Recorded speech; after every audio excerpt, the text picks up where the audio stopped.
दोस्तों, हमारे यूनिवर्स में कई घटनाएं ऐसी हैं जो घटी, पर आधे लोगों ने उसे महज एक अफवाह माना। पर पैरानॉर्मल बिलीवर्स, टाइम ट्रेवल की स्टोरी पर बिलीव करने वालों ने उसे सच माना। EWA 513 की स्टोरी को बहुत लोग एक अफवाह मानते हैं, पर जिन लोगों ने उस प्लेन को एक्सपीरियंस किया, जो लोग वहाँ थे एयरपोर्ट पर जब प्लेन लैंड हुआ, वो लोग इन सब पर बिलीव रखते हैं। ऐसी एक और स्टोरी आज हम लाए हैं जिसमें कुछ ऐसा घटा जो हमेशा के लिए अनसॉल्व रह गया। तो चलिए दोस्तों, आज का सफर शुरू करते हैं और जानते हैं क्या है unsolve mystery a man from Taured की।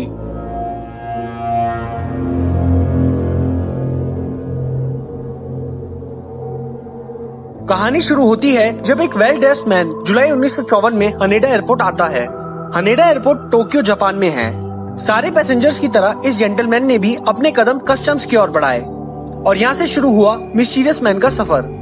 कस्टम ऑफिसर्स के सवाल पर कि वो जेंटलमैन कहाँ से है, तो उन्होंने बताया कि वो टॉरेट से है। पर अजीब बात कस्टम ऑफिसर्स को ये लगी कि टॉरेट नाम की कोई कंट्री उन्हें मिली ही नहीं मैप पर, और ना उन्होंने ऐसी कोई कंट्री सुनी। तो ये कंट्री है कौन सी? देखने से ऑफिसर्स को वो जेंटलमैन बिजनेसमैन लग रहा था और आगे इंटेरोगेशन से पहले वो और कंफर्म होना चाहते थे कि कोई गलती तो नहीं हो रही उस आदमी से या ऑफिसर से।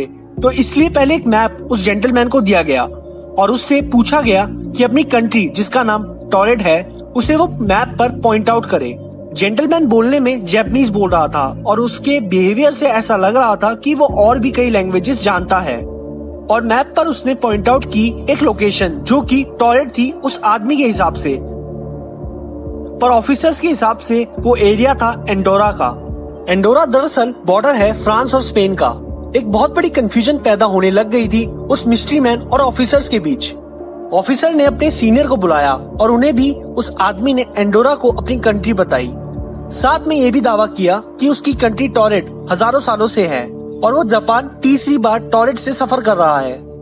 अब इस इंसान का पता पासपोर्ट से चल सकता था या फिर कोई और डॉक्यूमेंट, पर जो भी डॉक्यूमेंट्स या पासपोर्ट चेक किया गया उस पर लोकेशन टॉरेट ही थी। इसका मतलब उसकी सारी डॉक्यूमेंट्स वेरीफाइड बाय टॉरेट थी, पर असलियत में टॉरेट नाम की कोई कंट्री थी ही नहीं। अब पुलिस कस्टम ऑफिसर्स को कुछ गड़बड़ लगने लगी, क्योंकि जब कोई कंट्री थी ही नहीं तो ऑथेंटिकेशन किसी रॉन्ग नाम पर एक ऑफेंस है।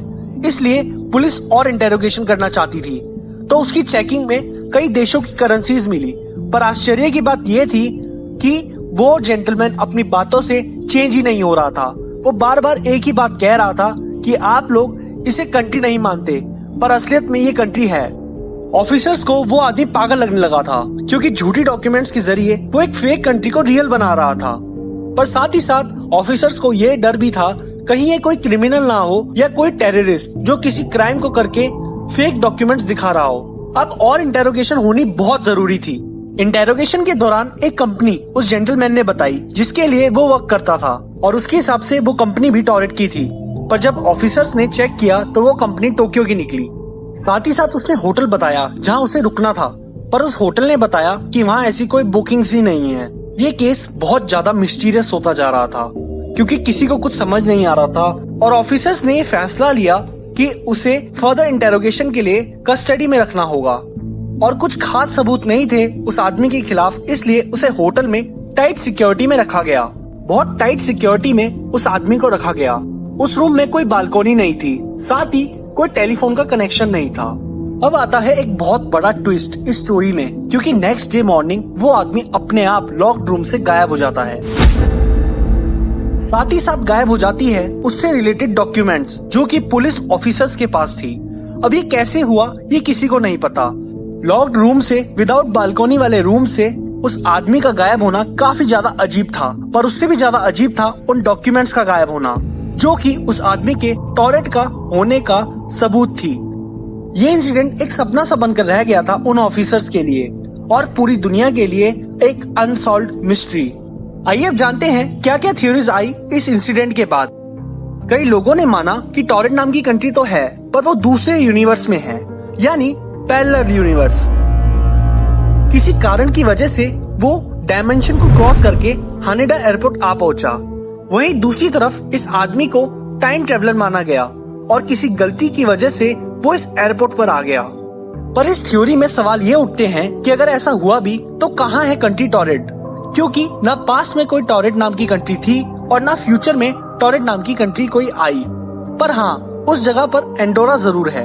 फिर आई एक अलग ही थ्योरी जिन्होंने इन सब को सिर्फ इमेजिनेशन माना और उस आदमी को क्रिमिनल मानकर ऐसा प्रिडिक्ट किया कि जब वो होटल में था तो उसने अपने पैसे के दम पर ऑफिसर्स को खरीद लिया था और उसे किसी सिक्योरिटी में रखा ही नहीं गया। साथ ही साथ उसकी सारी डॉक्यूमेंट्स मिसप्लेस कर दी गई। ये सारी तो थ्योरीज ही थी, असलियत तो शायद किसी को नहीं पता, इसलिए इसे अनसॉल्व्ड मिस्ट्री में रखा गया है। इसके बाद आप लोग गूगल पर टॉरेट या एंडोरा जरूर सर्च करेंगे, क्योंकि सबके मन में इस कंट्री को जानने की क्यूरियोसिटी तो जरूर होगी। पर आप जब ये कीवर्ड सर्च करेंगे तो आपको एक ही स्टोरी आएगी, अ मिस्टीरियस मैन फ्रॉम टॉरेट। इसलिए कई लोग इस स्टोरी को अ मिस्टीरियस मैन फ्रॉम टॉरेट कहते हैं, वहीं कई sources a man from torrid कहते हैं। आप सभी लोग क्या मानते हैं इस इंसिडेंट के बारे में, हमें कमेंट में जरूर बताएं। साथ ही साथ ऐसी एक और मिस्टीरियस वीडियो जरूर देखें EWA 513 को। और भी मिस्टीरियस वीडियोस के लिए हमें सब्सक्राइब करें और बेल आइकन क्लिक करें, जिससे आप लोगों को सबसे पहले मिल सके हमारी वीडियोस की नोटिफिकेशन। साथ ही साथ हमें इंस्टाग्राम पर फॉलो करें, जहां आपको रेगुलर मिस्टीरियस फैक्ट्स मिलते रहेंगे। हमारे पेज का लिंक डिस्क्रिप्शन में है।